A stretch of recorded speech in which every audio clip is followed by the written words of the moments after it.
अस्सलाम वालेकुम नाज़रीन, मेहरान टीवी में भली कार मां हाँ मुबशर सोलंकी। सबका पहिरीं एक नज़र हेडलाइन ते। सऊदी अरब ऐं नार जे मुल्कनि में ईद उल फितर अॼु मल्हाई पे वञे। मस्जिद उल हराम ऐं मस्जिद उल नबी में ईद जी नमाज़ जा सभ खां वॾा इज्तिमा। लखे मुस्लमाननि ईद जी नमाज़ अदा कई, हिक ॿिए खे ईद जूं वाधायूं। पाकिस्तान में ईद उल फितर सुभाणे मज़हबी जोश ऐं जज़्बे सां मल्हाई वेंदी। कराची, इस्लामाबाद, लाहौर, हैदराबाद ऐं ॿियनि शहरनि जी बाज़ारुनि में रौनकूं। भारत, बांग्लादेश, श्रीलंका ऐं मलेशिया में बि सुभाणे ईद मल्हाई वेंदी। यूरोप जे मुस्लिम कम्यूनिटी जी अक्सरियत पारां अॼु ईद मल्हाइण जो ऐलान। पाकिस्तान अफ़गानिस्तान जी जंगबंदी जी भंजकड़ी जी दावा रद्द करे छॾी। इतलात वारे वज़ीर अता तारड़ चयो आहे त पाकिस्तान जंगबंदी जी भंजकड़ी नाहे कई। अफ़गान तालिबान रजीम जी दावा कूड़ ते ॿधल आहे। पंहिंजे बयान में अता तारड़ वधीक चयो आहे त प्रोपेगेंडा जो मक़सदु दहशतगर्द कार्रवाइयुनि जो जवाज़ पैदा करणु आहे। कंहिं बि कार्रवाई ते आरज़ी जंगबंदी ख़त्म थी वेंदी। ईरान जो इसराइल जी आयल रिफाइनरी ते मिसाइलनि सां हमिलो। हैफा शहर धमाकनि जे आवाज़नि सां गूंजी उथियो। बिजली मुअतल। पासदाराने इनक़लाब जो चवणु आहे त अशदोद ऐं हैफा रिफाइनरी ते हमले में पहिरियों भेरो वार हेड नसरुल्लाह मिसाइल हमलो कयो वियो।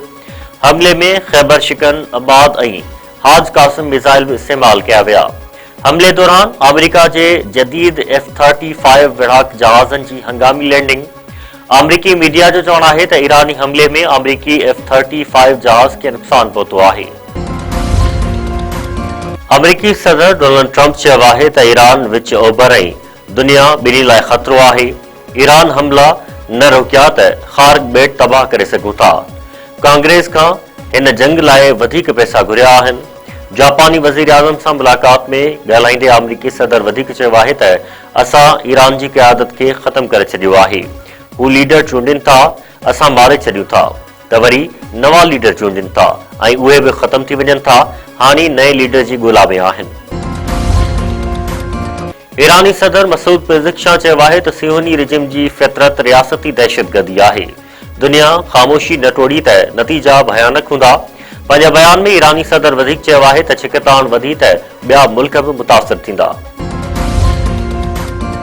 विच ओभर में तेल ऐं गैस ज़ख़ीरनि ते हमलनि बैदि सॼी दुनिया में तेल ऐं गैस जी क़ीमतुनि में इज़ाफ़ो। ब्रेंडेड कचे तेल जी क़ीमत $106 फ़ी बैरल ताईं पहुची वई। यूरोप ऐं बरतानिया समेत मुख़्तलिफ़ मुल्कनि में गैस जी क़ीमतुनि में इज़ाफ़ो। चक में नंढे भाउ वॾे भाउ खे कुहाड़ियूं हणी क़त्ल करे छॾियो। शहर जे सेठार पाड़े में भाइरनि में दीवार जे मामले तां झेड़ो। रफ़ीक अहमद दमियो, कुहाड़ियूं लॻण करे ज़ख़्मी, सखर नींदे दम ॾिनाई।